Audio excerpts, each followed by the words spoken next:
Redzes traucējumi un pilsēta. Saruna podcastu sērijā Redzes laukā. Esiet sveicināti podkāstā Redzes laukā cienījamie skatītāji. Mans vārds ir Mārtiņš Daugulis, un mēs tiekamies šajā podkāstā, lai runātu par jautājumiem, kas saistīti ar redzes problēmām Latvijā un kā šīs redzes problēmas risināt. Šis podkāsts ir sociāls projekts. To ir inicijējis un atbalsta Roche Latvija. Un kopējā podkāsta filozofija ir tāda, ka Latvijas cilvēki ir pelnījuši mūsdienīgu veselības aprūpi. Un ko tad nozīmē šī mūsdienīgā veselības aprūpe? To, ka zinātne un inovācijas ar mūsdienīgiem risinājumiem ir pieejami katram no mums. Un šajā epizodē mēs runāsim par veselības aprūpes sistēmu, par to, kāds ir redzējums ne tikai Latvijā, bet arī Eiropā, ne tikai Latvijā, bet arī Rīgā. Un man ir liels prieks šodien pieteikt mūsu studijas viešņas Anna Klēšmite-Blūme, Latvijas Jauno ārstu asociācijas un Eiropas Jauno ārstu asociācijas valdes locekle. Labdien! Labdien! Un Līga Ķikute, Rīgas vairedzīgo un neredzīgo biedrības Redzi mani valdes priekšsēdētāja. Labdien! Labdien! Līga, uzreiz kadrs, tā teikt, mums vēl vienu dalībnieku parāda. Šeit ir studijā Rīga. Un ar Rīgu mēs saprotam vārdu jūsu sunim pavadonim. Kāds ir Rīgas stāsts? Tātad Rīga ir mans suns pavadonis. Jau Rīga ir dāma gados, tāpēc es saku Lēdija Vecrīga. Un darba mūžs viņai drīz jau tuvojas noslēgumam. Rīga ar mani kopā ir jau 9. gadu. Un sāka viņa strādāt 2 gadu vecumā. Un Rīga kopā ar mani pārstāv arī servisa suņu biedrība Teodors, kurā es ļoti aktīvi darbojos, jo tādi mēs visi ar sunīšiem pavadoņiem esam. Rīga ir ar mani kopā ikdienā. Līga, varbūt var no tādas augstākas detalizācijas pakāpes, ko nozīmē servisa suns un neredzīgs cilvēks, kā viņi satiekās, ko tas sevī ietver? Patiesībā, lai vienu suni apmācītu, tas ir ļoti, ļoti liels un dārgs darbs. Un sākas tas viss jau sunīša 2 mēnešu vecumā, kad notiek pirmās rakstura pārbaudes. Kinologi skatās, vai suns potenciāli nākotnē varētu kļūt par palīdzošo sunīti kādam cilvēkam ar invaliditāti. Šajā gadījumā mēs runājam par suni pavadoni, bet pasaules praksē ir arī cita veida palīdzošie sunīši. Ir gan suņi pavadoņi neredzīgiem, gan suņi asistenti, kas ir cilvēkiem ar kustību traucējumiem. Latvijā ir viens šāds suns asistents, par kuru ir arī uzrakstīta grāmata Elfa suns ne cilvēks, un tā Elfa ir Rīgas māsa. Tā kā iedzimto īpašību kopums strādā. Un vēl citās valstīs ir arī sunīši, kas palīdz noteikti diabēta un epilepsijas lēkmju tuvošanos, un reizēm arī to diabēta lietu iemāca sunim pavadonim, jo nereti redzes zuduma iemesls var būt cukura diabēts, un tāpēc sunītim ir jāprot gan vest savu saimnieku, gan arī sajust izmaiņas viņa cukura līmenī, un suns to jūt daudz, daudz ātrāk nekā mēs to varam noteikt ar mājas tām paškontrolas metodēm, tie testerīši pašiem cilvēkiem. Un sunītis to jūt daudz, daudz labāk, daudz niansētāk.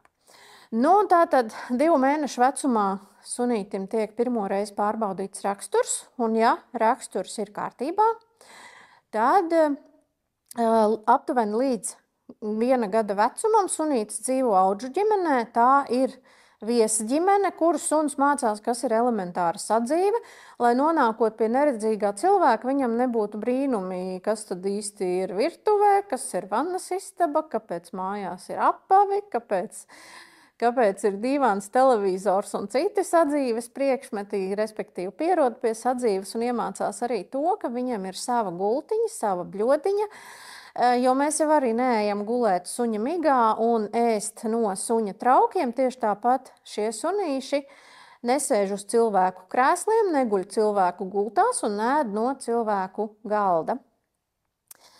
Un iespēja robežās arī dodas līdzi audžu ģimenes locekļiem uz darbu, jo sunim ir jābūt sabiedrībā, viņam ir jāsocializējas, tā smalki runājot.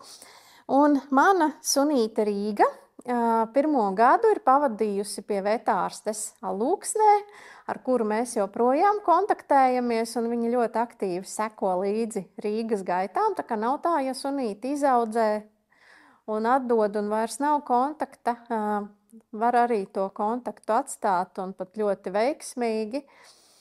Tad, kad sunītim ir aptuveni gads, tad notiek atkārtotas rakstura un arī veselības pārbaudas, jo mēs cilvēki ejam pie arodārsta un pārbaudam, vai mūsu veselības stāvoklis atbilst veicamajam darbam, tieši tāpat arī sunīšiem, vai viņa veselības stāvoklis atbilst veicamajam darbam, vai viņam kārtībā ir acis, ausis un locītavu sistēma, lai darbiņš sunītim nenodara pāri.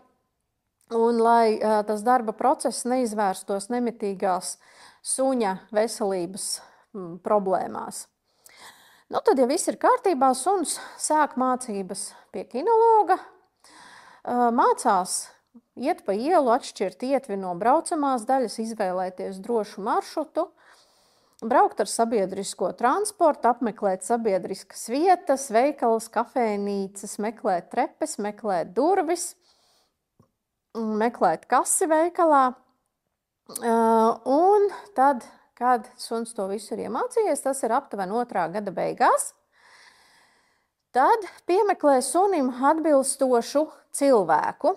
Un tas noteikti nedrīkst notikt matemātiski, ka reku šitas nākamais rindā, viņam nākamais suns, jo gan cilvēki, gan suņi pēc rakstura, pēc auguma, pēc aktivitātēm ir ļoti atšķirīgi. Un tam ir jāsadara, un konkrētam sunim ir jāgrib kalpot konkrētam cilvēkam. Ja sunītis negribēs kalpot, tur nekas nesanāks. Un ja tomēr suns ir piekritis cilvēkam palīdzēt, tad seko mācības pašam neredzīgajam. Nav tā, ka nabaga invalīdiņam iespiež rokās suni, un tu tagad rekur laid dzīvē. Nē, arī pašam cilvēkam jāmācās. Un mācības ir gan kopā ar kinologu, gan arī patstāvīgie darbi mājās un pie mājas vidē.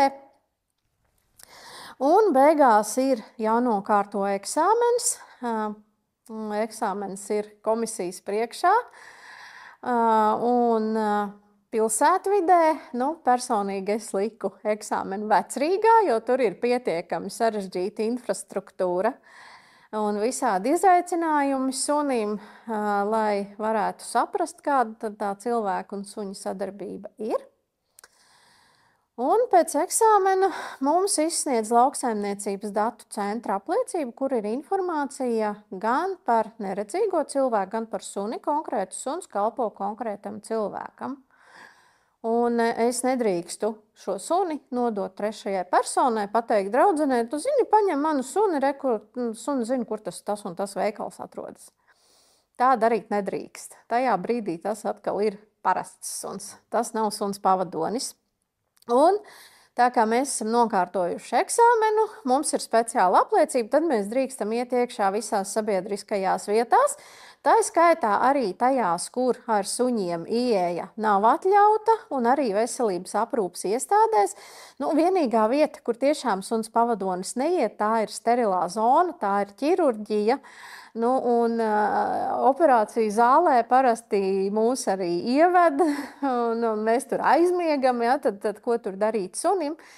Un šajos brīžos, slimnīcā guļot, arī sunīts nevar īsti palīdzēt, jo cilvēks, kuram ir nepieciešama stacionāra palīdzība, diez vai pats spēs rūpēties par suni, viņu izvest ārā un pabarot un izdarīt visu to, kas suņa ikdienā ir vajadzīgs, tāpēc sunītis tur līdzi nedodas. Bet, ja mēs ejam ambulatori uz poliklīniku, nekādu šķēršļu nav un kopumā šī te attieksme ir pozitīva. Nu, man ir bijušas šad un tādas interesantas vārdu pārmaiņas ar neizglītotu personālu, kas vairāk atbild par kārtību, nevis par pašu pakalpojumu sniegšanu. Un tad parasti es šajos brīžos novēlu mūžīgu acu gaismu vai papriecājos, ka tas cilvēks redz un tas viņu izsit no šīs te domas, ka man ar suni ir jātriec ārā. Šāda suņa sagatavošana, tas ir 2 gadu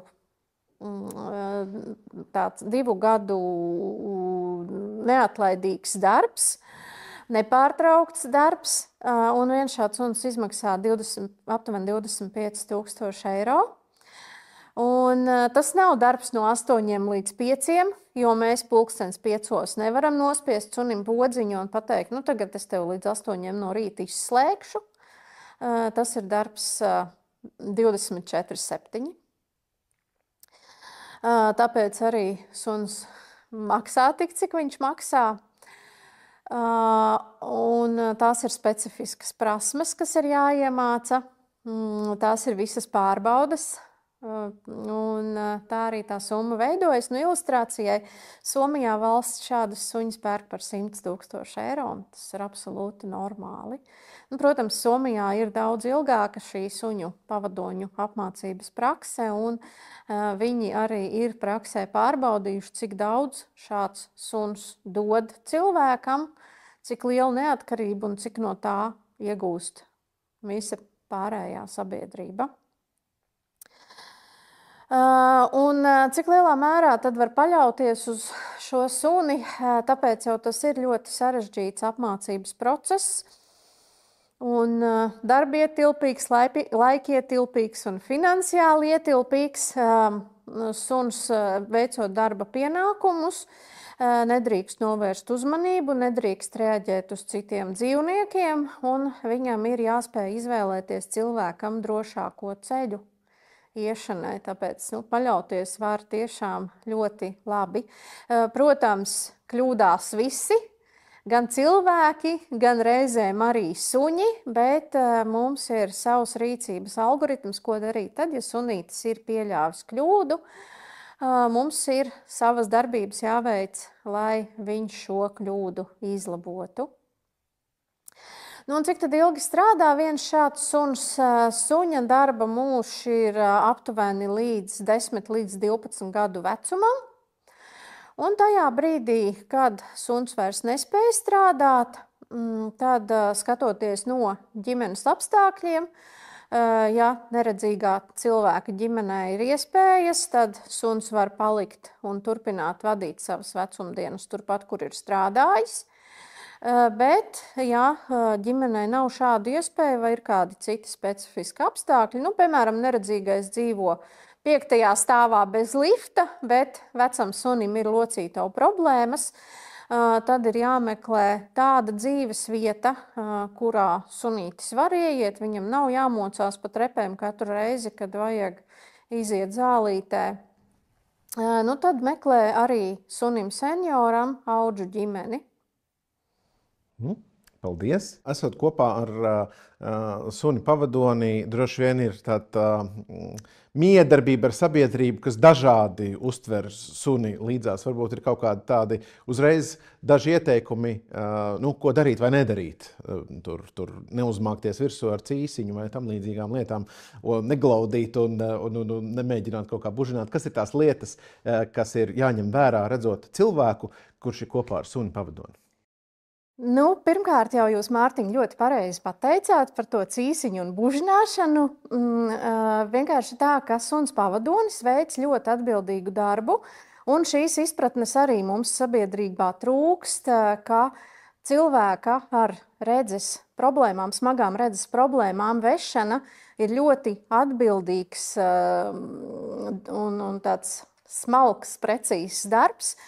Un, ja uz ielas kāds satiek suni, kurš ved cilvēku, noteikti nevajag mēģināt pievērst šī suņa uzmanību. Tas ir paiet, skatīties acīs, uzrunāt un vēl jau vairāk uzcienāt, jo tas viss novērš suņa uzmanību no veicamā darba, pārvietošanās cilvēkam, kuram tiešām jau ir vajadzīga suņa palīdzība, ir ļoti, ļoti smags darbs. Tas nav tā, kā cilvēks ar normālu redzi brīvi iet, kaut ko ierauga pa ceļam, novirzās no sava ceļa, pārdomā kaut ko pa ceļam.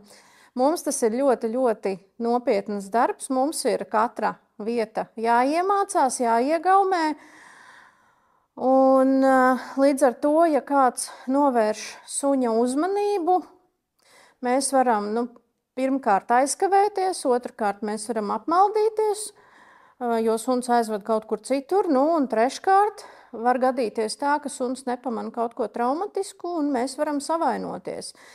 Attiecībā uz uzcienāšanu savukārt ir tā, ka katram sunītim ir sava ēdienkarte, ko viņš drīkstēst un ko viņš nedrīkstēst. Un ja sunīti uzcienā, tas viņam var radīt veselības problēmas, vai tā ir alerģija, kad ausīs rodas šķidrums. Nevelti ir teiciens, ka cilvēks, kurš nedzird, viņš mazgājis ir ausis ar ķīseli. Es šoreiz nedomāju cilvēkus, kuriem tiešām ir nopietna ausu diagnoze uzstādīta, bet reizēm ir tā, ka tā selektīvā dzirde, un ja kaut ko negrib dzirdēt, tad mēs pasakam, ausis mazgāja ar ķīseli. Un alerģijas gadījumā šāds ķīselis rodas ausīs sunim pavadonim, kuram ir jādzird manas komandas. Bet var gadīties arī tā, ka cienestiņš izsauc vēdergraizes, un ja mums ir jāiet uz sabiedrisku vietu, tad pašiem jau arī negribas, lai sunim būtu purkšķis ar pievienotu vērtību un audzēt stereotipu attiecībā uz to, ka cilvēki ar invaliditāti tie taču ir sivēni, šmuļi un nāk vēl ar tādiem dzīvniekiem, kas aiz sevis ko tur vēl atstāja. Un tad mums arī ir jāpaliek mājās un jāārstē sunim vēders. Mēs uz kādu laiku esam atkal ierobežoti savā neatkarībā, kas cilvēkiem ar normālu redzi ir pašsaprotama. Paldies! Šobrīd Rīga izskatās vieglu naudu paņēmusi mūsu sarunas laikā, atpūšās no darba un reizē ir darbā. Par gulēšanu darbā šajā profesijā, acīm redzot, nesoda, ja iesnaužās ētera laikā. Nē, bet Rīga ir gatava jebkurā brīdī pakalpot manām komandām, man paklausīt, un viņi saprot, ka tagad ir jāuzvedas nopietni, viņai ir darba iemaukti. Un tad, ja viņai šos iemauktiņus noņem, tad viņa sāk skriet, lekt un izrādīt visādus suņa priekus. Un vienreiz bija pat vienā sižeta filmēšanā kurjozs gadījums, kad arī žurnālistam īsti nebija priekšstat, kā tas ir, tik mierīgs suns, vai tad viņš skrien ar vispār. Un es noņēmu iemauktus, un tad sekoja šoka izsauciens, kā mēs viņu dabūsim atpakaļ. Es saku, paskries un atnāks. Paldies. Mēs tādos diskusijas darba dunā pievērsīsim skatu uz Eiropas perspektīvu. Mums šodien ir liels prieks, ka Anna Klēršmita-Blūma pārstāv ne tikai Latvijas jaunos ārstus, bet arī Eiropas jaunos ārstus. Un tas pirmais jautājums, mēs jau visu veidojam salīdzinājumā, un mūsu priekšstatos tas, kas mūsdienīgs, tas, kas tāds ritmā ar to, kā vajadzētu, tas ir ar skatu visbiežāk uz Vakar Eiropu, vai ne? Tad jautājums ir, neredzīgs pacients Latvijā, neredzīgs cilvēks Eiropā, varbūt ir kaut kāds iezīmes, ko jau tā uzreiz var pateikt, ka uz to mums vajadzētu tiekties, vai ka tur lietas savādāk uztver no ārstu, bet arī droši vien no sabiedrības perspektīvas. Es noteikti gribētu teikt, ka man tāda tieša varbūt pieredze nav, bet tas, ko es esmu novērojusi un arī diskusijās varbūt Eiropas līmenī runājusi par cilvēkiem ar invaliditāti, ir tas, cik ļoti viņi tiek iekļauti sabiedrībā. Un Latvijā, man liekas, mēs esam vairāk neiecietīgi un šī te iespēja cilvēkam sev realizēt varētu būt noteikti apgrūtināta tikai stereotipu dēļ. Jā, mums ir šobrīd iet visvairāk pielāgots cilvēkiem, bet ja mēs paskatāmies, teiksim, uz pašu darba tirgu vai šiem pašām iespējām nonākt pēc veselības pakalpojumu laicīgi, ir noteikti lielāks izaicinājums nekā cilvēkiem bez invaliditātes. Abu ārstu asociācijas, gan Latvijas, gan Eiropas, ir arī reizē, ja tā var teikt, interešu pārstāvniecības, ir politiskas organizācijas, zināmā mērā jūs pārstāvat savu profesiju. šis iekļaušanas jautājums un līdzvērtīgas attieksmes jautājums, cik daudz viņš ir Eiropas dienas kārtībā un cik daudz viņš mums ir Latvijas politiskajā dienas kārtībā? Jāatzīst, Eiropas noteikti vairāk. Ir dažādas organizācijas un asociācijas, kas runā par pacientu tiesībām, par pacientu iespējām, arī dzen par no ārstu puses ir gan konferences, gan Eiropas komisijas kāda dienas kārtības jautājumi, kamēr Latvijas Jauno ārstu asociācija noteikti šim jautājumam varētu pievērsties vairāk. Mēs neesam, tā nav bijusi mūsu dienas kārtība, lai gan mēs ikdienā, protams, daži vairāk, daži mazāk sastopamies ar cilvēkiem. Ja mēs pievēršamies jau tādām konkrētākām lietām un reģioniem, tad aizējām atpakaļ pie Rīgas. Šoreiz ne pie mūsu iesnaudušā darboņa, bet pie pilsētas Rīgas no neredzīga cilvēka perspektīvas. Anna jau minēja, ka ir sabiedrības stereotipi, bet ir arī šī infrastruktūra, vide, kā mēs esam ceļā uz kaut kādu labāku, pareizāku pilsētu, vai tur būtu iespējams ātrāks progress? Patiesībā mēs esam ceļā, un es uzskatu ļoti labā ceļā, jo nekas nenotiek vienas dienas laikā vai vienas nakts laikā, ka mēs uzsitam knipi un viss tagad pārveidojas. Mēs dzīvojam realitātē, mēs nedzīvojam pasakā, bet soli pa solītim mēs virzamies uz priekšu. Un, no vienas puses it kā salīdzināšana nav laba lieta, bet man reiz gadījās Erasmus Plus projekta ietvaros satikt cilvēkus no Grūzijas un Azerbaidžānas, un viņi mums teica, mēs visi, kad izjuka lielā savienība, Padomju Savienība, mēs visi sākām vienā un tajā pašā punktā, bet jūs esat sasnieguši tik daudz, un arī fiziski aizbraucot uz to pašu Grūziju, man arī pašai bija iespēja novērtēt, cik tālu mēs esam tikuši, salīdzinot ar Rietumu Eiropas valstīm, kur tas jau ir uzsākts daudz senāk. Mums vēl ir ļoti daudz darāmā, bet mēs esam ceļā, un tas ir pozitīvi. Ja mēs runājam par stereotipiem, veselības aprūpē, diemžēl ir tāds stereotips, ka cilvēki ar redzes traucējumiem apmeklē tikai oftalmologu. Šķiet, ka, ja ir redzes invaliditāte, tad nevar būt nekādu citu saslimšanu. Ir un visādas, un arī sadzīviskas vajadzības. Tas ir tas moments, ka var just, ka trūks tās izpratnes, ka, ja tu neej gluži pie acvārsta, tad tu domā, kāds speciālists tev būs pretī, vai viņš izpratīs invaliditāti vai nē. Paldies. Jautājums tieši arī ir par šo izpratni par cilvēku. Anna, ja mēs raugamies uz integrētu veselības aprūpi, ja mūsdienās smalki piesauc vārdu ekosistēma, vai ne, ka katram ir sava vieta, tad varbūt vērtējums veselības aprūpas sistēmai, kur būtu tas, īstais punkts, kurš pieskata cilvēku, lai viņš nonāk no viena speciālista pie otra, ka viņam vajadzētu? Kur varbūt mums Latvijā ir lielākās plaisas, ko jūs saskatāt arī kā asociācija, un kur varētu atrast kaut kādu potenciālu šīs plaisas pārvarot? Teiksim, tāds ekrāna uzņēmums veselības aprūpas sistēmai, tās pacienta ceļam, it īpaši ņemot vērā mūsu šodienas sarunas tēmu. Es noteikti teiktu, ka tā ir primārā veselības aprūpe. Tie ir ģimenes ārsti, kuri vislabāk pazīst savus pacientus jau no mazotnes cauri visai dzīvei un spēj konsultēt un ieteikt un rekomendēt un pārzināt veselības stāvokli konkrētiem cilvēkam. Jautājums, cik mums ir spēcīgi. Mums ir gana daudz, godīgi sakot, ģimenes ārstu valstī, un viņiem šī slodze ir liela. Un, manuprāt, tas ir fantastiski. Viņi ir spējīgi arī pacientus vadīt, bet jautājums ir par kaut kādiem kvalitātes kritērijiem. Citreiz un pagājušajā gadā arī Veselības ministrija organizēja primārās veselības aprūpes darba grupas, kas runāja par primārās veselības būtiskiem jautājumiem, kvalitātes kritērijiem, kādā veidā, kas ir ģimenes ārstiem jādara. Un, man liekas, tas jau ir ļoti labs ceļš, lai palīdzētu stiprināt sistēmu, kur tieši pacients ir uzmanības centrā. Paldies. Līga, kā ir ar plaisām? kuras ir šajā sistēmā, ko arī jūsu biedrības biedri ir izjutuši, virzoties cauri šim tā saucamajam pacienta ceļam, kur mums ir visvairāk nepārvaramās grūtības vai varbūt pārvaramās?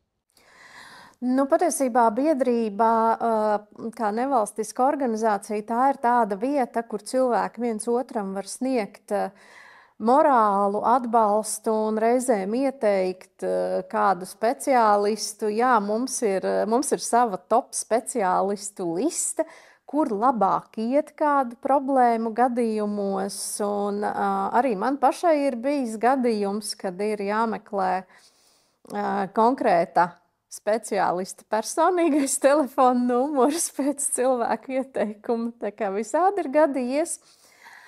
Bet ko es gribētu atzīmēt, ka ir laimes spēle. Ja piemēram, mēs aizejam uz poliklīniku, ieraugam, tur ir specialitātes speciālists. Tā ir laimes spēle, vai tas būs izprotošs speciālists, vai tas būs tikai tāds cilvēks, kurš pārzinās tikai un vienīgi savu jomu, un ja tev ir kaut kas papildus, kāda blakus diagnoze, tev būs noteikti nepareizā blakus diagnoze.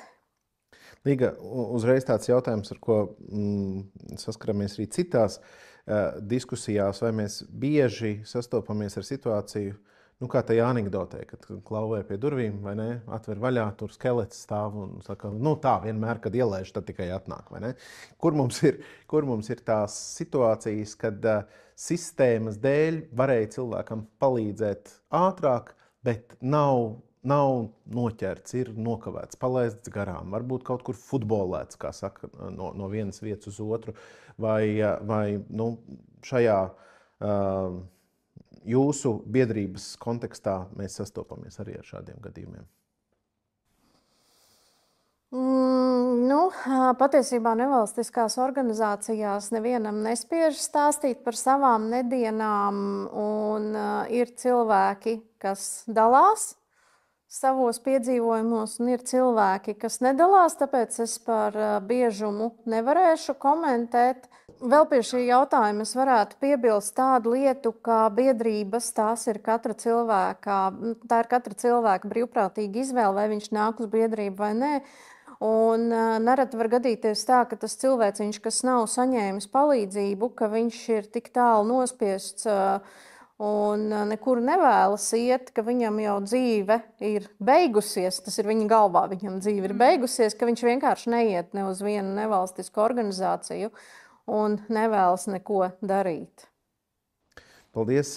Jā, patiešām tas attiecībā uz nevalstiskām organizācijām bieži vien tiek uztverts, ka tas ir bezmaz vai kā darbs pārstāvēt intereses, sniegt informāciju, taisīt informatīvās kampaņas, bet nevalstiskās organizācijas pacientiem veido pacienti, vai ne? Un tas tā ir liela slodze un liels uzdevums. Līga, jūs sadzird tajā pašā politiskajā vidē un stāstā kā biedrība, kad jūs aktualizējat kādu problemātiku un jautājumus? Šo pašu jautājumu es uzdošu arī Annai, tā kā Anna jau var sākt domāt, vai viņus sadzird kā Latvijas jaunos ārstus.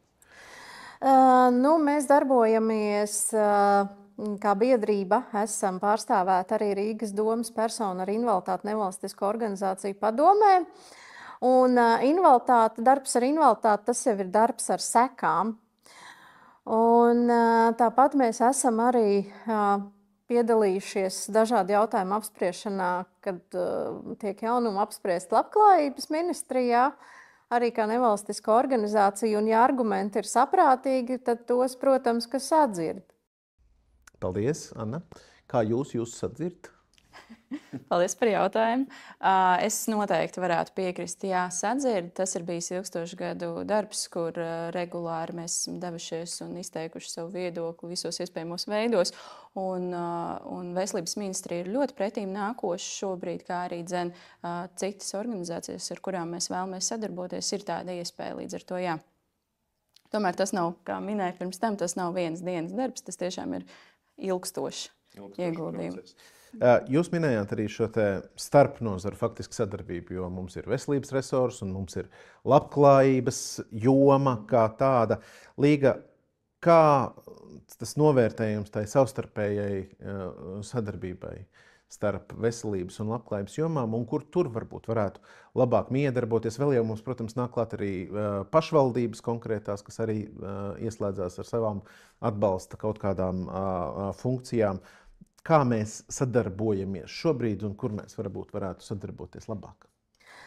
Noteikti veselības un labklājības joma savā starpā varētu daudz labāk sadarboties, jo veselības jomā nereti ir tā sajūta, ka cilvēkam ir neārstējama slimība, viss no ārsta kabineta ārā, ārsts neko tur vairs nevar izdarīt.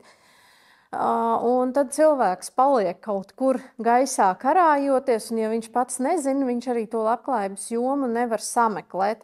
Reizēm kāds nejauši uzzina par nevalstiskām organizācijām vai pašvaldību izstrādātiem mehānismiem, kā piemēram Rīgas pašvaldībā ir kopienu centri, kur arī ir viena no iespējām, ka tur nāk un darbojas nevalstiskās organizācijas. Mēs arī darbojamies vienā šādā kopienas centrā, un tas arī veicina gan sabiedrības izpratni, gan arī to, ka pie mums var atnākt jauni biedri gan ar redzes traucējumiem, gan arī bez, jo mūsu biedrības ietvaros uzsvars ir likts uz sadarbošanos, nevis ir tāda mistiska cilvēku redzes invaliditāte masa, un tagad kāds gudrais nāks no malas un ar šiem cilvēkiem strādās. Nē, mēs tieši tāpēc arī dibinājām biedrību, lai kopā darbotos gan cilvēki ar redzes traucējumiem, gan arī viņu atbalstītāji, kuriem varbūt ir vai nu cita veida invaliditāte, vai arī nav invaliditātes vispār.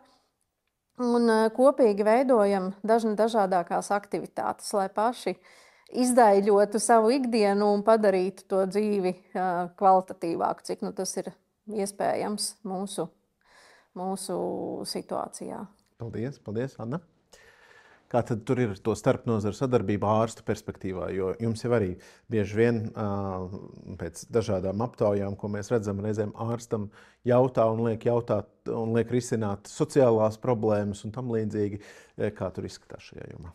Tā ir noteikti, tīpaši, ja mēs runājam par invaliditātes formulēšanu un birokrātiju, tas ir liels ārsta darbs un laika resursi, ko var patērēt ģimenes ārsts. Un tā ir viena no tēmām, par ko arvien vairāk arī Eiropas komisijā runā par Eiropas līmenī par šo te kompetenci pārskatīšanu, kas ir ārsta pienākums, kas ir māsas pienākums, kas ir ārsta palīga vai kāda cita medicīniskā darbinieka iesaistas šis piesaistes punkts. Un, ja mēs runājam par šo birokrātisko slogu, kas katrā valstī ir savs, noteikti, manuprāt, varētu izmantot vairāk cilvēkus, kas ir gatavi veltīt gan daudz laika šiem papīriem, un tad ārsta iesaist varbūt ir to pārskatīt vai respektīvi samazināt to laiku. Līdz ar to ārsts var veltīt laiku vairāk 1-pret-1 ar pacientu sarunām vai atbildot uz jautājumiem, kas bieži vien ir, bet nav laika paspēt uz visiem atbildēt. Un, kas attiecās varbūt vēl uz starpdisciplināru sadarbību, es domāju, viens, ko mēs skatāmies, protams, ir Latvijas robežā, bet otrs ir arī starp citām Eiropas Savienības valstīm. Un, ja mēs runājam par kādām retajām slimībām, nekur nav galvots, ka katrai valstī vajadzētu savus speciālistus pilnīgi visās jomās. Jā, ir patīkami, ka tev ir ārsts, kurš ar tevi runā tavā dzimtā valodā. Tomēr, ja mēs zinām, ka mums nav tādas kapacitātes, resursi vai kas cits, tad mēs varētu paskatīties uz kaimiņu valstīm, kuriem varbūt jau ir sistēma aktīvi darbojošās un palīdzēt ātrāk šiem pacientiem nonākt līdz tam vēlamajam rezultātam, lai varētu atgriezties savā ikdienas aktivitātē. Un nevajadzētu likt kā pienākumu obligāti tad apmierināties ar šo karāšanos gaisā citreiz, kad ir diagnoze, bet mēs neko nevaram palīdzēt. Kāda vispār ir tā atkal Eiropas attieksme dažādās valstīs pret inovācijām medicīnā? Jo no vienas puses tās vienmēr ir investīcijas, no otras puses tās investīcijas nāk atpakaļ cilvēkam paliekot darba tirgu vai saglabājot labu dzīves kvalitāti, un tā ietverā tuviniekiem, piemēram, nav jāpieslēdzās. Katrā gadījumā situācija ir cita, bet attieksme pret ieguldījumiem un inovācijām veselībā Latvijā un tajā ģenerālajā Eiropā, ko mēs šeit piesaucam. Eiropā jau vairākus gadus ir aktīvi projekti Health for All, kas ir ar mērķi tieši inovācijām palīdzēt pēc iespējas vairāk nodrošināt veselības aprūpes pakalpojumus nacionālā līmenī. Un galvenais iemesls šiem projektiem ir tas, ka mēs redzam, ka cilvēku resursi medicīnā samazinās un tuvākajos gados viņi arī vairāk nepieaugs. Populācija Eiropas Savienībā noveco un līdz ar to šis pieprasījums pieaug, kamēr piedāvājums ir tik, cik ir medicīnā, lai varētu ārsta grādu saņemt ir 6 gadi, lai tas varētu būt kāds certifikāts, tas var būt no 3 gadiem līdz 5, varbūt pat 6 gadiem. Līdz ar to tas ir visai ilgs laika periods, ko tu pavadi mācībās, un arī tas vairs nav tik varbūt aicinoši jaunākajai paaudzei, ka tu redzi, ka ir gana daudz speciālisti kā influenceri vai citas nozeres, kur tu vari īsākā laikā saņemt sev šo te patīkamu dzīves kvalitāti atalgojumā. Līdz ar to mēs skatāmies ar visām iespējām, kā inovācijas varētu palīdzēt atvieglot šobrīd to pieprasījumu, kas ir. Un idejas, ka ja pastāv tādi ceļi, kā pasargāt cilvēku no nokļūšanas, teiksim, tā smagākā prevencija, tas ir tas. Prevencija noteikti vienmēr ir lētāka nekā ārstēšana, un tas ir tas, man liekas, kur ir arvien vairāk jāskatās. Un šajā brīdī, ja mēs runājam arī par kādām invaliditātes iemesliem, man liekas, Latvijā noteikti varētu attīstīt vairāk vai atgriežas drīzāk mazliet aizmirst to veselības mācību, kur skolās cilvēkiem stāsta par to, kāda ir sava veselības pratība, kāda ir varbūt citiem. Līdz ar to mēs varētu arī runāt par saprotošāku sabiedrību. Par saprotošāku sabiedrību runājot, Līga, jūs minējāt jau pašā sākumā stereotipus, kas arī nāk līdzi, un mēdz būt arī tā, ka stereotipi klājās cits citam virsū. Piemēram, ja cilvēks ir gan ar redzes traucējumiem, gan reizē seniors, gan reizē viņam ir vēl kāda cita saslimšana vai diagnoze, tad tur ir vesela stereotipu buķete, ko viņam mēdz adresēt sabiedrību. Kā varbūt mums ir šajā jomā kliedējot stereotipus tieši par cilvēkiem gados, kas ir ar redzes problemātiku? Patiesībā ar redzes problemātiku, ja cilvēks ir gados, mēs ļoti labi spējam saprast, ka viņam ir kāda veselības problēma, tā skaitā redzes. Smagāk ir tiem cilvēkiem, kuriem tā ir jaunībā, jo nu kā jauns drīkst slimot, tik jauns un jau neredz ar kādām tiesībām. Pats vainīgs vai nevisticamāk? Nu, visticamāk pats vainīgs, bet patiesībā, jā, un bieži vien, ja vēl tur iemesls ir iedzimta slimība, tad vajag to traģisma momentu. Nu, kas tad ar tevi notika? Kas notika? Es piedzimu. Tā kā izpratne par to, kā rodas tās slimības un no kurienes viņas ceļas, mums jārēķinās, ka daļa sabiedrības ir dzimusi valstī, kur nebija ģenētikas, līdz ar to nebija arī šo te slimību, kas var pārmantoties un uzpeldēt kādā paaudzē un sākties jebkurā vecumā, tā tas ir.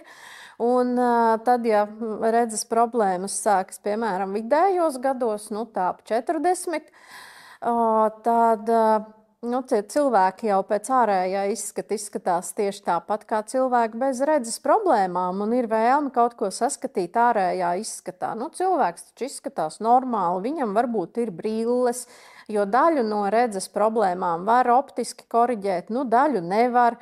Ko viņš tur melo, ka viņš neredz? Bet patiesībā, jā, cilvēks tiešām var redzēt savādāk, var redzēt daudz, daudz mazāk nekā cilvēki bez redzes problēmām. Tā kā, jā, savā ziņā tā ir diskriminācija ārējā izskata dēļ. Ja? Tev nav ārēju atšķirību, tāpēc, ka tev ir redzes traucējumi. Ja mēs paskatāmies uz tādu ieteikumu saturu, mēs šajā podkāstā izspēlējam arī tādu rotaļu.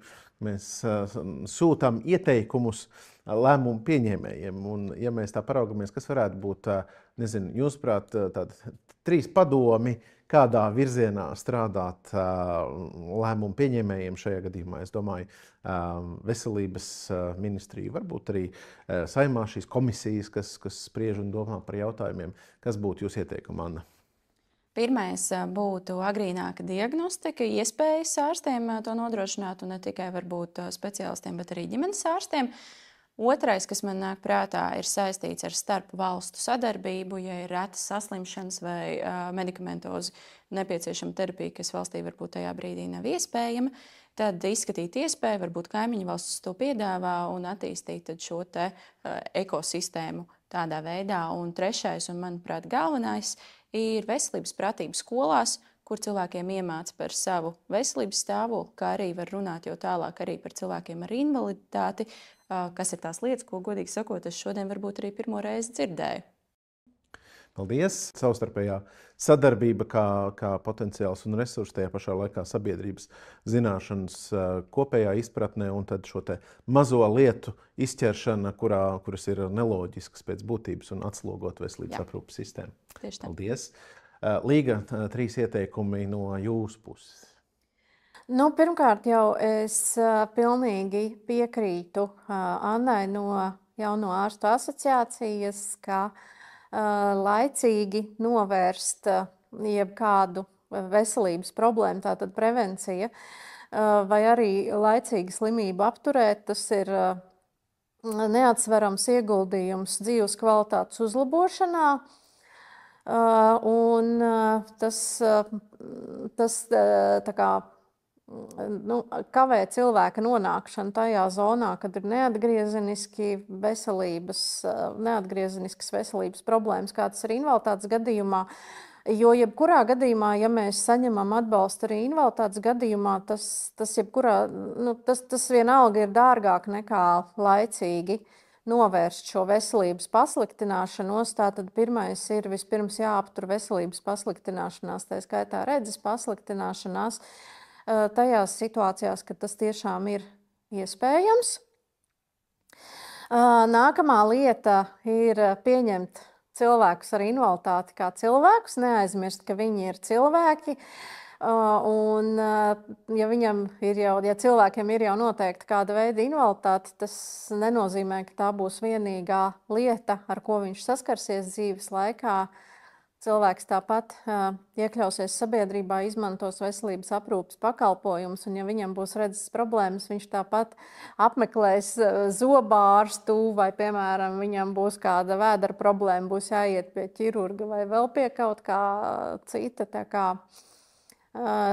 Tā viena problēma visu to neaprobežo, ka jāskatās ir plašāk un jāskatās kopsakarā. Un tāpēc arī es gaidītu lielāku sadarbību starp vienu pacientu ārstēšanā iesaistīto personālu, lai nav tā, ka katrs sēž savā stūrītī ar savu domu, savu ideju un skatās viens uz otru caur pieri. Un trešā lieta – būt pašiem aktīvākiem, nebaidīties no invaliditātes tēmas, jo tieši iepazīstot mēs arī uzzinām, kas tad īsti ir tā redzes problēma un kas tad ir tā palīdzība, kas cilvēkiem ar redzes traucējumiem ir vajadzīga, jo, ja mēs par to nezinām, tad tā ir daudz lielāka iespēja arī izmantot šo tēmu krāpnieciskos nolūkos. Jā, būsim godīgi, sabiedrībā mēdz būt elementi, kuri izmanto vārdu invaliditāte, lai diedelētu un pieprasītu sev kādus labumus, vienkārši dēļ tā vārdiņa invalīds. Kaut gan patiesībā tas nebūtu saistīts ar viņa invaliditāti. Tātad invaliditātes iepazīšana, tā ir tā, kas ļauj mums atšķirt, kurā brīdī tiešām cilvēkam objektīvi vajag palīdzību un kurā brīdī jūs kļūstat par negodīga cilvēka upuri. Paldies! Mēs šos ieteikumus noteikti nodosim arī tālāk. Tas ir viens no mūsu podkāsta uzdevumiem. Mums studijā ir trešais dalībnieks un varbūt viens ieteikums lēmumu pieņēmējiem no Rīgas šajā gadījumā. No Rīgas ieteikums noteikti būtu novērtēt suņu pavadoņu, vispār servisu suņu. Tātad cilvēkiem ar redzes problēmām ir suņu pavadoņi, bet pasaules praksē ir šo individuāli palīdzošo sunīšu vairāk veidu.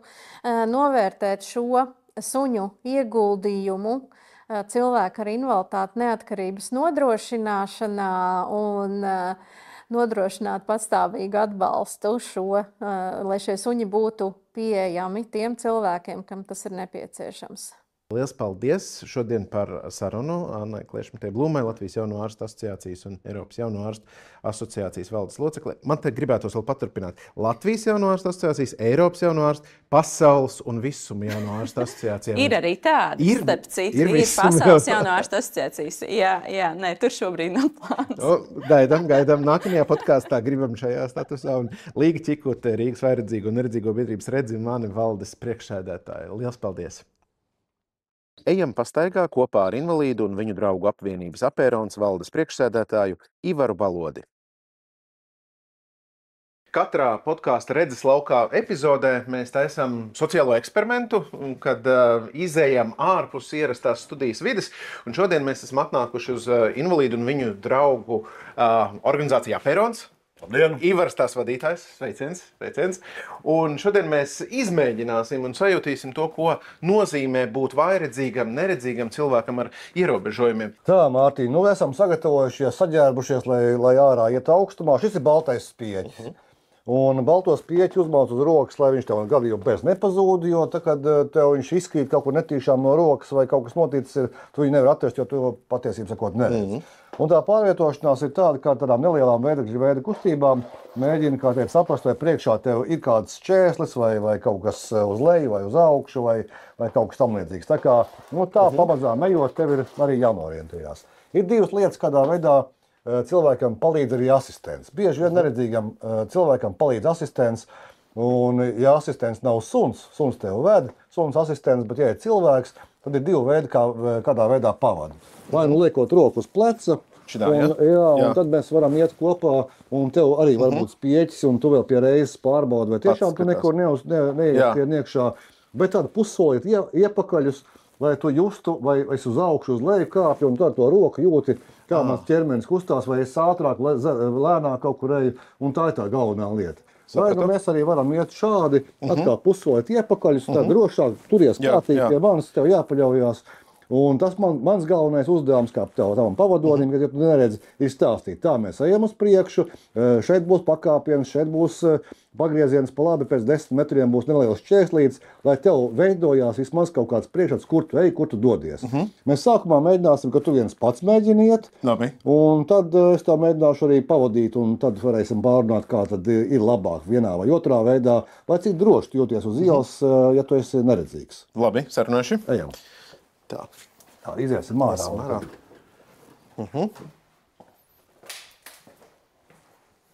Iet virsū. Lieku.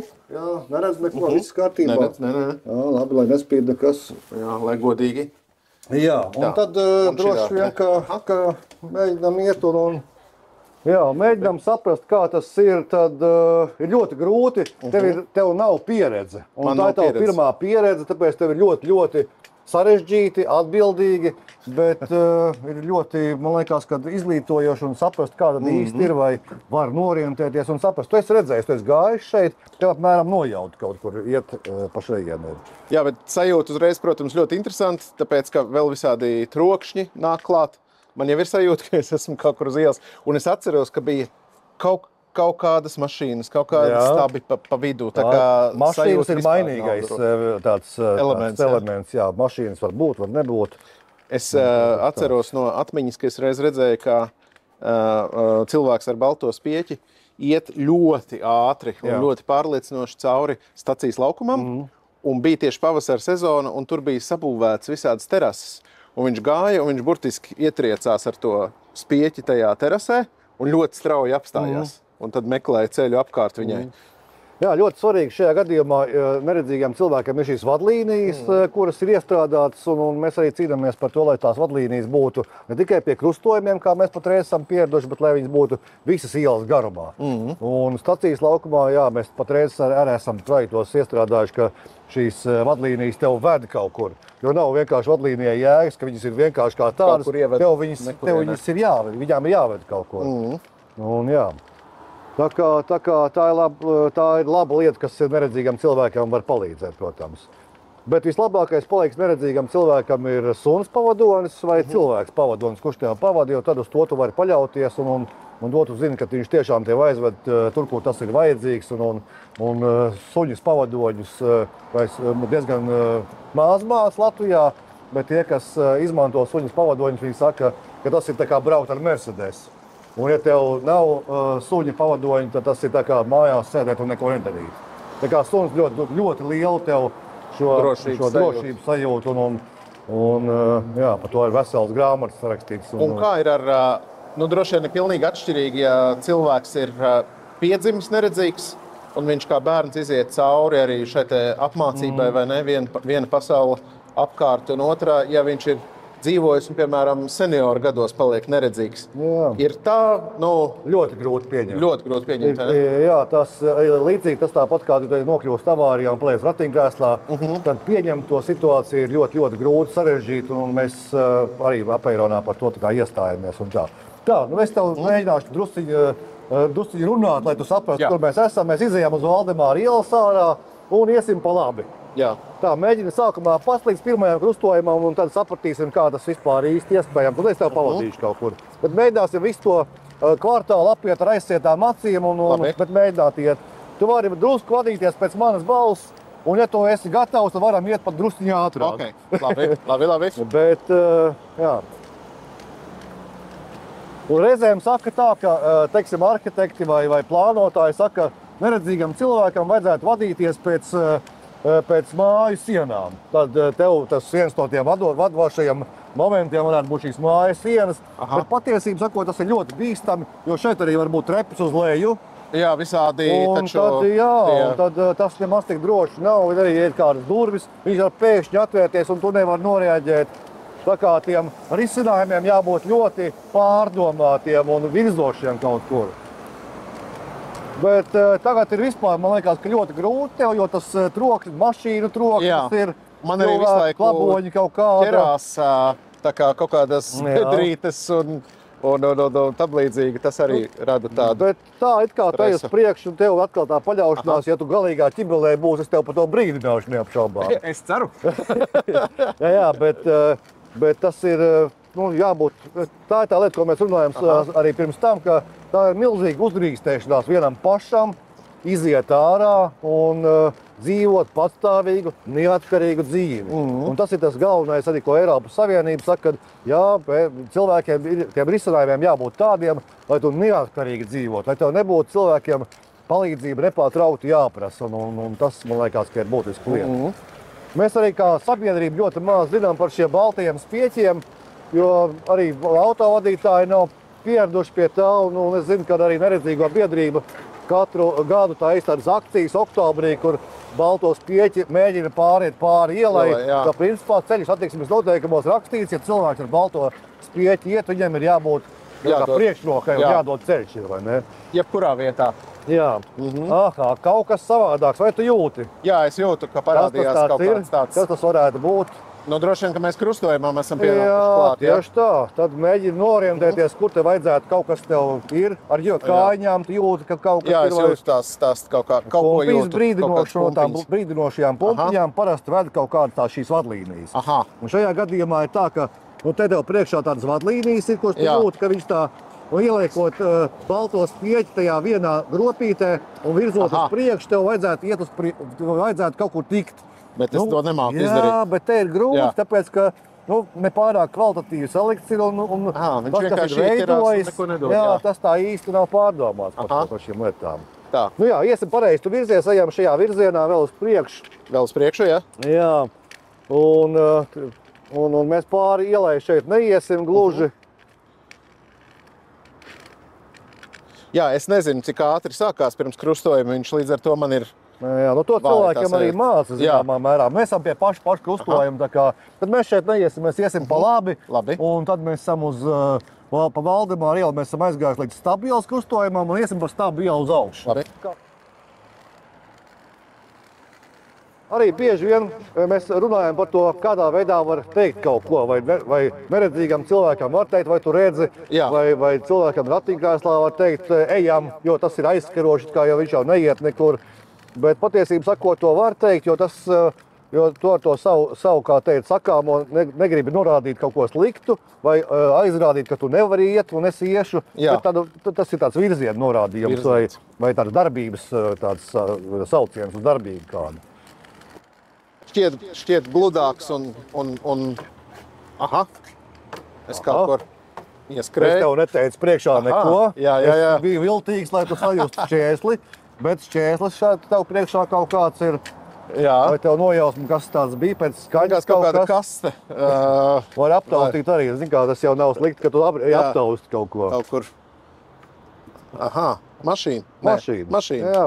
Arī ļoti jocīgi. Labi, te ir tā filmēšana un tā kaut kā, bet parasti uz trotuāriem mašīnas melī. Šeit kaut kā tāds pilnīgi tāds nepārāk labs gadījums ir. Bet sanāk arī ir daudzas vietas Rīgā, kur ir atļauts parkoties uz ietas, un tas ieskrien iekšā. Reizēm traucē. Jā. Tā, es tev vedīšu ļoti bīstamā vietā, pa sāni solīt pa labi, vēl pa labi. Un tagad, ja mēs tā virzamies uz priekšu, noeksperimentēsim, vai tu juties kādu šķērsli. Priekšā ir tāds šķērslis, kas ir kāpnes uz leju vienkārši. Vai tu viņus sajutīs, te kaut kāds šķērslis ir? Jā. Un reku te ir tā situācija, kad vadīties pēc mājas sienām ir ļoti grūti. Jo viņš aiziet pagrabā. Un te uz pagrabā aiziet vienkārši kāpiens un tev jāsaprot, kā tev jāvirzās kaut kur. Un apkārt es kaut kur tur droši vien, ka netieku vai tieku. Kaut kur. Kā tev liekas? Droši vien man vajadzētu tikt pēc loģikas. Pareizi ir, jā. Tā, ļoti labi. Stābus atdzirdēju arī. Jā. Aha.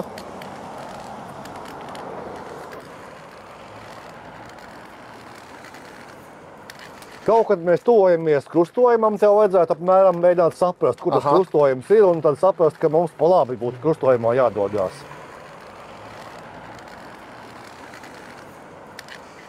Aha, te laikam ir tā. Viena vieta. Ir kaut kas uzmanīgi, ja mēs, tad vadlīnija tev kaut kur ved, tas nozīmē, ka pa to vadlīniju uz šejienu varētu braukt. Aha. Jā, te ir gropītes un pumpiņas kaut kur ir. Vai tās pumpiņas jūt, ka tu esi uz pumpiņām uzkāpis? Tagad es jūtu, jā. Viņām vajadzētu brīdināt tev, kad ir kaut kas, kas ir, un sataustot kvadrātu, tu saproti, ka tas tā ir vieta, kur mainās virzienu un tā kaut kā. Labi. Jā, dodamies tālāk uz priekšu un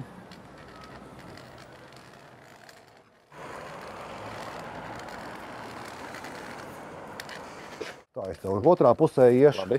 Arī ļoti svarīgi ir, ja tu ar neredzīgu cilvēku ej, tad vismaz pabrīdināt to, kad ko tu dari, lai tas neredzīgais cilvēks vismaz saprastu, kas notiek apkārt. Mums reizēm ir bijušas tādas situācijas, ka arī kāds neredzīgs kolēģis atnāk un kaut ko mēs runājam, un pēkšņi man ir jāizskrien ārā, un viņš paliek runājot, jo viņš jau neredz, kas izgājās. Viņš izstāsta man visu savu dzīvi, bet es jau neesmu klāt beigās, un tad ir tā sajūta tāda, ka tiešām atkal es dēļ savas neredzības jūtos diezgan muļķīgi. Tā kā ļoti svarīgi neredzīgam cilvēkam visu laiku verbalizēt, visu laiku stāstīt, kas notiekās. Piemēram, ir ļoti interesanti, ka te stāv viens puisis sarkanāja jaciņā, dzer kafiju, un meiteni blondiem matiem paiet garām goši krāsotām lūpām.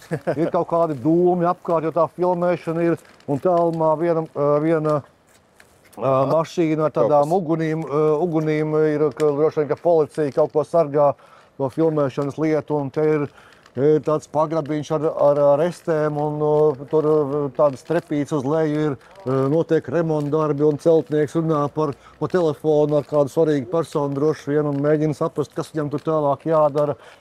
Tas uzbūvē veselu pasauli. Jā, es tev stāstīju to, lai tu vismaz būtu visā tajā padarīšanā iekšā, lai tu saprastu, kas te notiekās. Vienkārši reizēm muļķīgi tad ej taisni un viss. Tu jau ar attiņām, kad ej, tu jau ļoti daudz ko redzi. Un varbūt, kad daudz ko neatceries un daudz ko paliet garām vai izslēdz no savas redzes atmiņas kā tādas, bet neredzīgam cilvēkam tas man liekas, ka ir svarīgi vienkārši saprast. Ka veikaliņš pa labi, te ir kafijas veikaliņš, kur var ieiet pasēdēt ļoti interesanti vietas starp citu.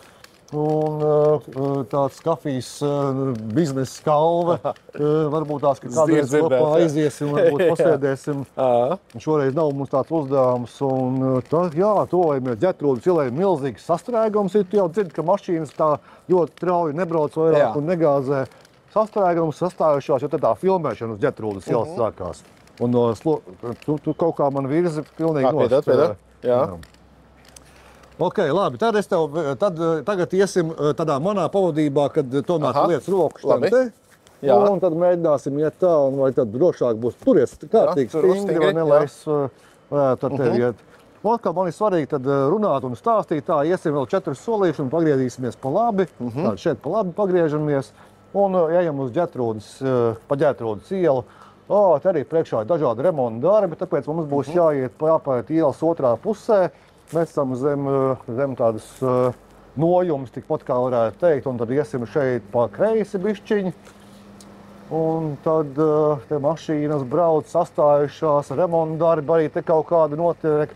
Mašīna priekšā griežās, tāpēc bišķiņu palaidīsim garām, lai viņi pabrauc, lai nesanāk šmucīta. Un tad atkal dodamies tālāk. Labi. Bet, piemēram, ir jau tās cilvēku grupas, kur tie stereotipi un arī sajūtas un arī spējas droši vien pārklājās, bet tiešām, ja cilvēks vecos gados zaudē to redzi, tad viņam tikt ārā uz, tā teikt, sabiedrībā droši vien ir vēl daudzām kārtām grūtāk. Jo tu kļūsti vecāks, jo tev milzīgas bailes sajūtas. Un tā, ka tu neredzēsi, tu pazudīsi, tu neuzdrošinies vairāk darīt lietas, ko jaunāks tu būtu, varbūt, kad uzdrīkstējies. Un tas vecums arī, protams, ka spēlē kaut kādu zināmu lomu, tāpēc droši vien, kad labi, ka ir mazdēliņš līdzi, vai mazmeitiņa, vai meita, dēls, kas tev palīdz, vai arī kāds neatkarīgs, brīvprātīgais cilvēks, kas tev vienkārši ir blakus, lai tu nebūtu viens. Jo bieži arī tā vienatnības sajūta, man liekas, kad nospēlē un kā es rīkošos, ko es darīšu, kā es rīkošos, ja es nokļūšu situācijā, ko es nepazīstu, vai es mācīšu tikt ārā no vienas vai otras situācijas, kā es to etalonu dabūšu, kā es tur piezvanīšu vai vēl kaut ko izdarīšu un tā. Tā, tuvojamies strauji Valdemāra ielai un nonākot pie šeit, mēs griezīsimies pa labi. Tā, tagad griežamies šeit. Un arī man ir jāskatās, man kā pavadonim visu laiku jāskatās, lai mašīnas negriežās kaut ko, jo es jau esmu par tevi atbildīgs. Mašīnām jau vienalga, viņas jau dzelzs gabalu brauc. Mēs strauji tuvojamies Apveirona birojam, un pēc kādiem 10 soļiem mums jau būs jāgriežās pa labi. Tā, vēl drusciņi. Tā, apstājamies, un tad griežamies šeit pa labi. Jā. Ļoti precīzi pateici, tieši 10 soļi arī bija. Jā, apmēram tā es mēģinu noteikt. Lūk, mēģināsim vēl ieiet iekšā arī ar šo redzes simulāciju. Mārtiņš jūt, ka turies pie manis jau saprot, kā es tev virzu. Viens paspēr soli uz sānis vai uz otru pusi, to arī ļoti labi tam visam seko līdzi. Tā kā dosimies lejā un mēģināsim pa trepēm noiet. Un ir ļoti pareizi to arī to balto spieķi, ne tikai virzi pa grīdu, ka reizēm tu aizķerties var pa horizontālā virsmu, bet drusku turiet augstāk un tā. Droši turiet pie manis vēl. Labi. Lai tu man nepazūdi. Jā. Lai tu pats nepazūdi. Šobrīd es negribētu pazust, ka zinu, ka priekšā ir tagad apstāsimies, atslēgšu durtiņas vaļā, un tad mums būs attaisam duris, un tad mums ir pakāpieni, pa kuriem jāiet zemē. Ejam. Tā, un te ir trepīts mums, un tā, te es varu tev rekomendēt, redz no mugurpuses, tā baltos pieķīti atdot, un te ir lenterīts, kas atkal palīdz. Un tu arī vari sekot lenterim līdzi, un viņš arī sekot repes slīpumam, tā kā... Rekur viņš lūst, jā. Tā kā tu reiz pirmais pakāpiens ir, un tu ļoti labi vari arī norientēties pēc šī. Man uzreiz jāsaka, es pirmo reizi mūžā arī aizdomājos, ka lenteris sūta signālu par pakāpienu. Jā, tā skaitā. Tā, atkal turies pie manis, tev blakus tesu. Un iesim pa trepēm, pa durvīm iekšā. Un hei! Esam atpakaļ. Mātiņ, viss. Eksperiments ir beidzies. Ņem nost visu, kas nav tavs, un vari atdot visu. Un uzliec atpakaļ to, kas ir tavs. Jā, es atpakaļ savā dzīvē. Kā bija? Kā sajūta šo mūsu ceļojumu? Pilnīgi savādāka laika izpratne, arī tāda iespēja izpratne, jo man likās, ka mēs esam milzīgi garā intensīvā tādā pārgājienā bez maz vai, kas prasa ļoti daudz īstenībā spēka. Nu, man vismaz. Es atnācu atpakaļ, es jau tagad jūtos tā diezgan krietni noguris, tikai apējot apkārt vienam kvartālam. Pie tam man bija fantastisks tas pavadonis, kad es uzliku to stāstītājs un kad es uzliku roku, es sajūtos pa 1000 kārtām drošāk, brīvāk un tāds tā kā iederīgāks, vai ne? Bet tad, kad vienam pašam, milzīga slodze, kas prasa ārkārtīgi lielu drosmi. Jā, piepūli un nepārtraukti domāt par to, vai pareizais solis, vai es neiekritīšu, vai es nepazudīšu, vai neuzbrauks man kāds virsū, vai paldies Dievam, mums nav vasara, kur brauc elektroskrejriteņi, vai riteņi, vai vēl kaut kas tev jābūt arī redzīgam, jāuzmanās nepārtraukti, un ja tu esi neredzīgs, tad ir ļoti grūti, kā teikt. Tāpēc ir svarīgi, protams, kad stāstīt par to balto spieķi, lai sabiedrība būtu izglītota, un, protams, ka lai nebūtu šo traucējumu, un lai mēs pēc iespējas vairāk saudzētu savu redzi, un domāt par to laicīgi, tā kā tas ir milzīgs izaicinājums, ar ko jāreikinās. Paldies, liels, Ivar!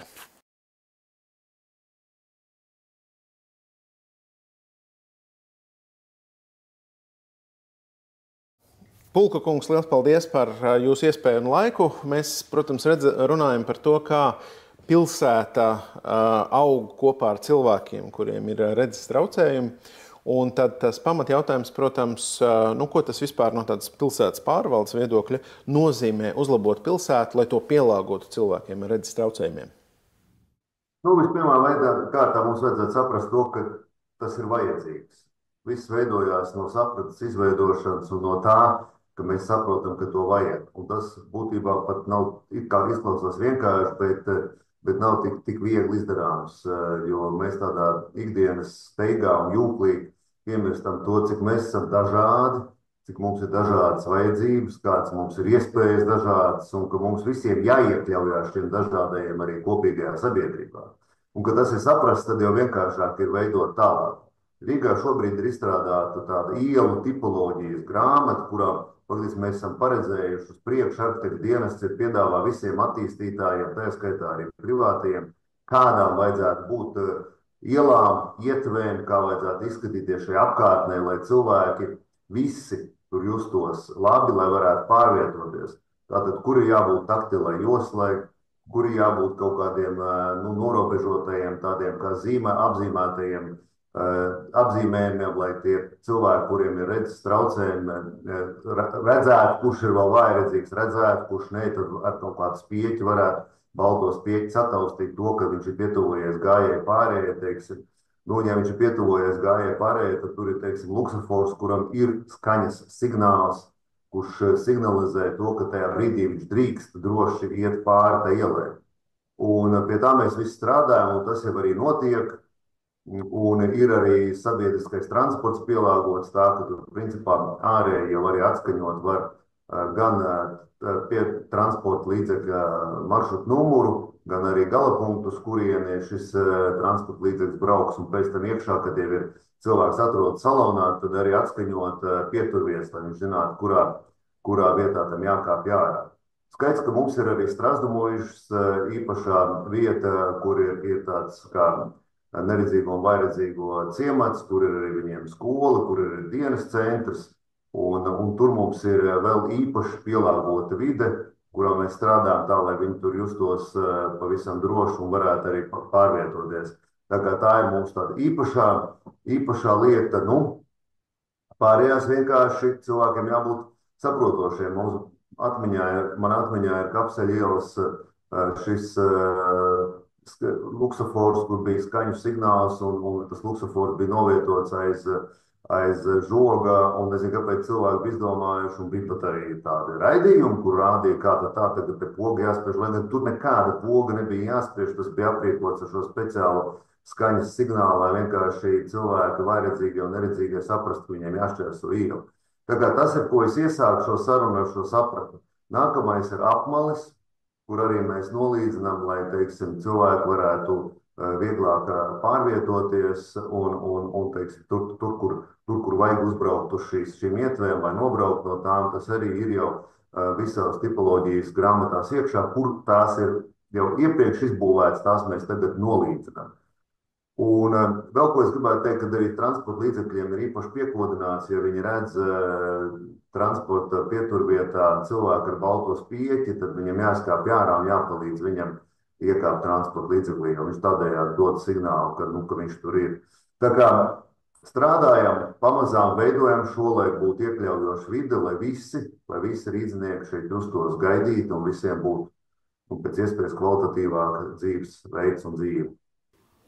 Vai ir arī kādas izglītības programmas pilsētā vai kādas apmaiņas programmas ar citām pilsētām? Nezinu pat, kā to noformulēt, bet tā jūs minētā tieši zināšana par lietām un jēga un sapratne droši vien ir tā, kas ir sākuma punkts visam, lai mēs visi saprotam, kāpēc tās lietas tiek darītas.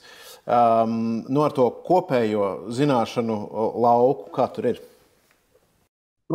Mēs strādājam kopā arī ar Apēronu daudz, kur tiešām cilvēki mums arī iesaka, ko darīt, un nereti mēs arī kādu objektu, teiksim, pirms varbūt izbūves arī pie viņiem testējam, lai saprastu, vai tas ir pareizi vai nē, un kā to labāk izdarīt, jo visnepatīkamāk ir, ka rodās kaut kas jauns, un kur tas nav ņemts vērā. Un mums ir bijuši gadījumi, gan varbūt ne pašvaldībai, bet arī es atceros, Mākslas akadēmijā bija šis tikko jaunradītais viens objekts, kur bija problēmas ar piekļuvi.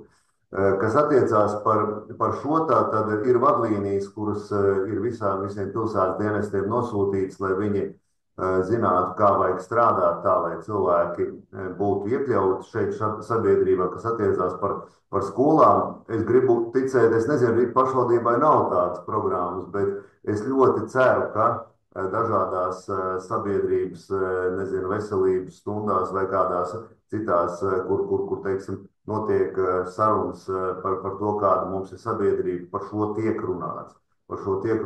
Un ja vajag pašvaldība, protams, ir vienmēr gatava palīdzēt gan ar kādiem materiāliem, gan ar kaut kādu praktisku pieeju, tā kā mēs esam atvērti un vēlreiz signalizējam tam, ka ik viens šeit ir gaidīts. Tad tas secinājums varētu būt, ka ja kaut kur kādas neizdarības arī ir, vai kaut kas ir uzbūvēts jauns, kas neatbilst lietām, vai kāds pēkšņi izdomājas uztaisīt kaut ko ietves vidū un tam līdzīgi, tad signalizēt par to pašvaldībai un dot ziņu, lai to varētu labot. Neapšaubām, mēs esam pieejami gan ar bezmaksas tālruņiem, gan arī ar citām iespējām ar mums sazināties, un to jau cilvēki dara. Mums ir arī skaidrs, ka šīs ceļazīmes, kas varbūt kādreiz tika izvietotas, ietvei pa vidu vai teiksim, tur, kur tām nevajadzētu būt, šobrīd tās tiek pārvietotas ar tādiem izliektām konsoles formā, lai pēc iespējas mazāk traucētu pārvietoties, un it īpaši cilvēkiem, kuriem ir redzes traucējumi, tas viņiem varētu būt ļoti, ļoti negaidīts šķērslis un nepatīkams. Tā kā tas visās jaunajos projektos, tas, protams, tiek ņemts vērā, un mēs strādājam arī šobrīd, lai teiksim, jau esošajās ielās un ietvēs tas nebūtu. Starp citu, Ģertrūdes iela, kas tika pieminēta dažādos veidos, tur ir izbūvēts. Viss šeit tieši ņemot vērā gan tās taktilās joslas, gan pieeju pie pārējām, gan pārēju šķērsošanu. Tā kā tur tas viss ir ņemts vērā, un es domāju, ka ejot virzoties tālāk, kas mums ir tur paredzētas nākamās ielas, kuras mēs pārveidosim, ir Vilka Purvīša iela, tā kā tās visas tur tiks ņemts vērā un tiek jau darīts, jā. Labi, Olaf, liels paldies! Podcastu sērija Redzes laukā veidota sadarbībā ar Roche Latviju.